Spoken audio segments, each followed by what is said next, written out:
All right, this one comes to us from Neil. He said, while at my annual physical, my doctor suggested that I look into hypertrophy training. I'm 69 years old, very active, and in very good health. As someone who has never worked out before, the idea of starting now is pretty intimidating. What exactly does hypertrophy training mean? Can you recommend a set of exercises that I could use to get me started? I'm open to any and all suggestions, as I have no idea what I'm doing. I never thought my late 60s would be when I started lifting weights, but here we are. Thanks in advance, Neil.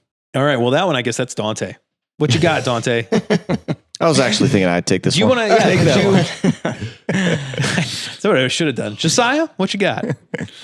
So yeah, he's asking, and I guess initially, what even is hypertrophy? What is hypertrophy training? This is basically just referring to the muscle fibers growing in response to in this case, a training stimulus.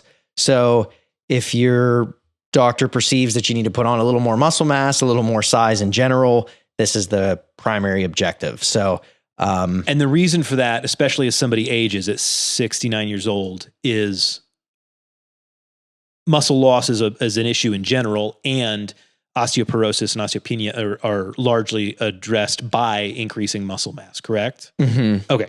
Yes. Now sometimes the issue with delineating these things is that any sort of training at this point, in this individual, provided they do enough reps, provided they get close enough to failure, they will likely experience hypertrophy gains. They might experience changes in bone density. They're also going to get stronger. So to think that there are these training modalities that we can perfectly isolate is just something I think important to highlight sometimes. Now, how you manipulate certain variables, you can maybe change the desired outcome a little bit. But just because you see somebody doing sets of 4 reps, that doesn't mean they're just not training any sort of hypertrophy stimulus. Just because you're seeing somebody train 24 reps, that doesn't mean they can't also get stronger. So if you just look at it as, hey, if I get in there, start lifting weights, I choose something that's adequately stimulating, then I'm likely moving closer to this, stated hypertrophy goal. So, this is a pretty intense, I think, physiologic topic. I mean, there people devote their whole careers to understanding hypertrophy, what happens at the level of muscle, what are the key drivers of hypertrophy. On my Instagram, it's widely debated how this is occurring. It's like insane. Yep. I think it's just, again, important to highlight this general process. You, by exercising, you have a kind of a controlled cycle of stress. Stress causes damage, and then you repair. And then by doing the resistance training, you're putting the muscles under enough mechanical tension by, exerting force against that said load. And then this kind of damage that occurs, this tension occurs, then your body just views that as, hey, now it's time to rebuild. Now it's time to repair. Now it's time to do what we need to do so that when this happens again, we've mounted a better response, essentially. And now what's debated is it the muscle tears, or is it the micro tears that eventually cause hypertrophy or cause us to get bigger? Is it just mechanical tension? Is it just volume? There's all these different things that maybe we don't have the perfect answer to. Right. So that's why I think for most people, it's not even worth worrying about it. Like, hey, am I doing enough hypertrophy training? Am I doing enough strength training? So if we distill that down to, if you're between 6 and 30 reps of something, and let's say, it's a machine press. It's just a machine press, and you're doing somewhere in that range, we'll call it 10 reps. And as long as you're getting within a few reps of failure, and it will take some time to failure, literally meaning you can't get it to move the way it's supposed to another time. Mm-hmm. Okay. And I think that even, we have to be cautious in this instance too about some of that terminology. You start to hear failure, you're like, see, this is kind of why I didn't want to do this in the first place, is people are pushing themselves way too hard. It's just the idea of trying to understand, what your limits are. And also, again, over time, you're going to have to believe it or not, progress this to continue to drive the stimulus to get the desired outcome that you want. Right. So if you're staying at the same, it's certainly better than doing nothing, but if you stay at the same weight, the same reps, the same difficulty over and over and over and over again, at some point you're going to have to change the stimulus in such a way that matches what your new level of fitness is. Right. Basically. So when we think of failure, don't let that scare you. It's just you can just feel it starting. Your reps start to slow down. Yeah. If you notice it's getting a little harder for you to get it to the top, doesn't mean you cut the set there, but you just get in tune with those feelings, and that you ideally, you're going to be coming back the next day or the following day, that if you're pushing everything to absolute failure, it's going to be hard to stay consistent. So there's also the angle of managing the fatigue of the stress that you're putting yourself under each time. Yep. So you'll find that it's this constant balancing act of, am I paying too close attention to how, close I'm getting to failure? Is this, am I not paying enough attention? The idea is just get somewhere close, pay attention to how your last few reps feel, train in the rep ranges of 3 to 4, 6 to 8, 10 to 15. You can mount, change it up. You can mount a hypertrophy stimulus in any of those rep ranges. Again, provided you get close enough to failure, provided they're hard enough, provided there's enough tension on the muscle. It's a movement like you and I have talked about that you can actually load. It's not like a stability plate, let's say. Yeah. It's how much can you you can't really progress load? that. How much can you progress it? How much can you load it past a certain point? Right. So these are just some of the questions, some of the things to be, thinking about. And while the nerds can worry about hypertrophy training and what to debate and what's the best, what's the worst. I love the idea of nerds worrying about hypertrophy training. I was going to say, you are one of those. I think a little bit. Anyway. Yeah. You just need to know that if you're going in there, you're just hitting the, 3 sets of 10, that can be hypertrophy training. 3 sets of 4 to 6, that can also be hypertrophy training. You just have to make sure you're going in enough times throughout the week, throughout a month, that you also are accumulating enough stress and enough volume across a bunch of different muscle groups that, that you can actually. It drives adaptation. Exactly. So you're saying it needs, or it should increase and progress? Like, is there a point where, age or that becomes a factor? Ooh. You know what I'm saying? Like, that's a good question.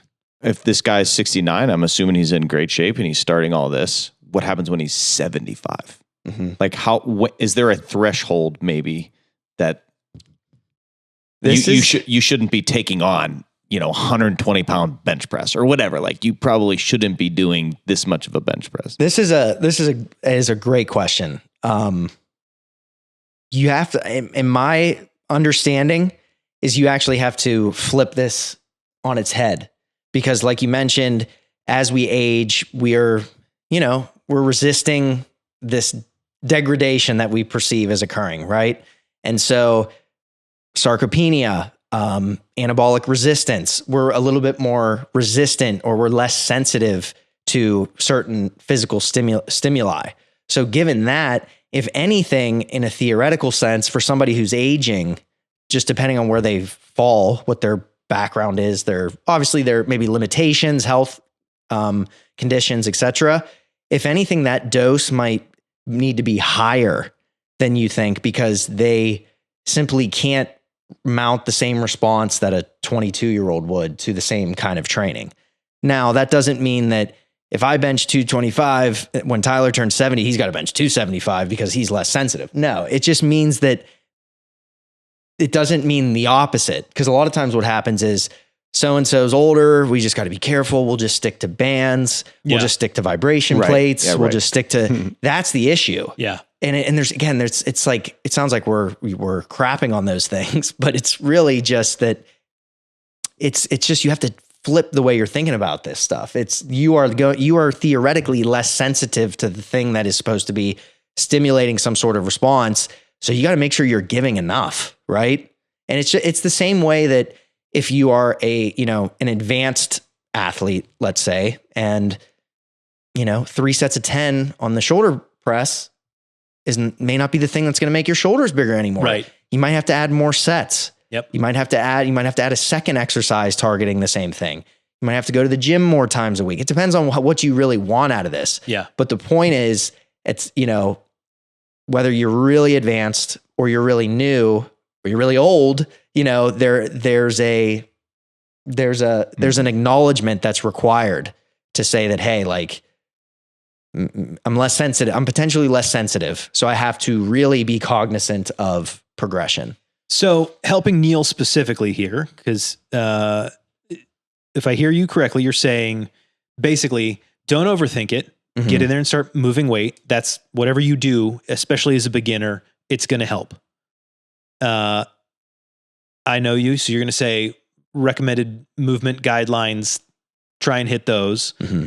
Are there any specific exercises that you would point a beginner to as a good place to start? Here's a few things that you can look into and work on that will get you started.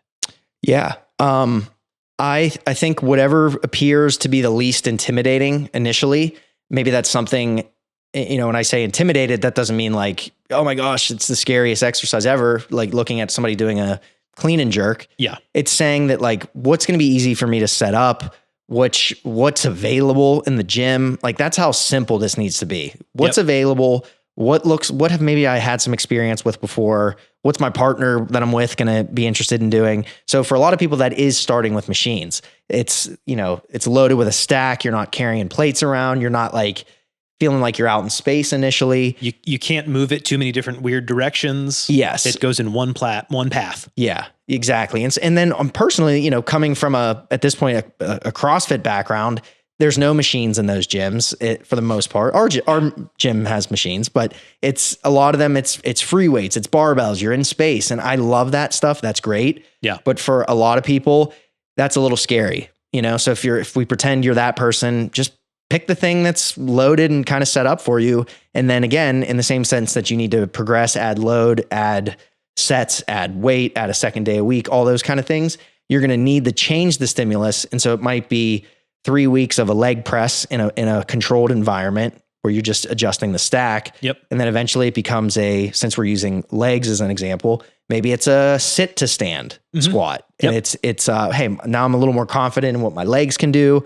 I'm not going to go front squat, but I'm going to at least do sit to stand with a kettlebell, or sit to stand with a barbell on my back, or however you want, in my, in a suit, holding it like 2 dumbbells in a suitcase, something to load the squatting pattern, something to, load your lower limbs, your hips, the things that are very susceptible to injury, down the line. So there's 1,000,001 examples. There's no bad exercise really.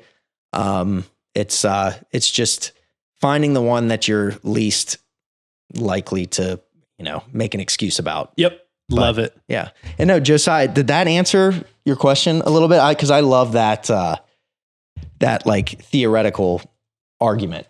Yeah, no, I thought, as people get later in age, of course, we want to encourage continued activity. Mm-hmm. But at some point, like, do people start recommending, like, you probably shouldn't be lifting that. Your bone density is, I don't mean to sound it like in a condescending way, but what I'm saying. Like, do people say that? Yes. Yeah. And are they right?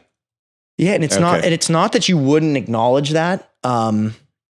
It's just that eventually you realize that people are sometimes a little more robust and a little more capable than you might think. Well, the whole point is your body is supposed to adapt. Mm-hmm. And if you haven't driven any adaptation for a long time, you're not going to go immediately try and bench press 220, 230. How many do you put on a bar? 135, 225. You wouldn't immediately go and try and bench press 225. You would progress to that. So on an individualized basis, is somebody in their 70s or 80s or 90s going to start real light? Yeah, of course. Mm-hmm. Of course. But that doesn't mean they can't start. And once you start driving adaptation, you still have to account for, okay, now you've adapted. Now you have to have more load. Yeah, I think about that video, that woman that you showed me. I don't know what her age was, but there's a couple of them that we'll share at some point in time. Okay. But women are that are in their 90s and 100s are competing in strength competitions, and they look like your grandma, and she's the strongest woman in North America, ostensibly, because there's nobody else at 98 years old competing in strength competitions. But it's amazing stuff. It's really, really cool. Mm-hmm. Yeah. And yeah, the other part of that's interesting is that, well, I'm older and I can't possibly hit a PR, or I can't possibly move enough weight on something that I would even feel good about. I'm getting older, I'm weaker, it's just those days are behind me. Well, I mean, not really, especially if you're not coming from a background that is like years and years of strength training. So you will surprise yourself that into these later years that you can make substantial improvements again, because you're maybe not coming from the highest starting point. Right. The interesting part are those that have 25 years of deadlifting 600 pounds under their belt, how they, what's the psychology around declining performance in their 60s and 70s. They tied years and years potentially of their self-worth into their deadlift numbers, that now they're only doing 225 when they're 70. It's like, it's weird how that line sort of blurs. Absolutely. But the main takeaway there is that you can surprise yourself and PR all sorts of weird things. There's a million and one things to, break a personal record on and feel really good about. And again, especially if you're not coming from this huge base of strength, that's the key. So if you've been doing this a long time, forget it. You're in big trouble. You play the head games. You've already peaked. It's all downhill from here.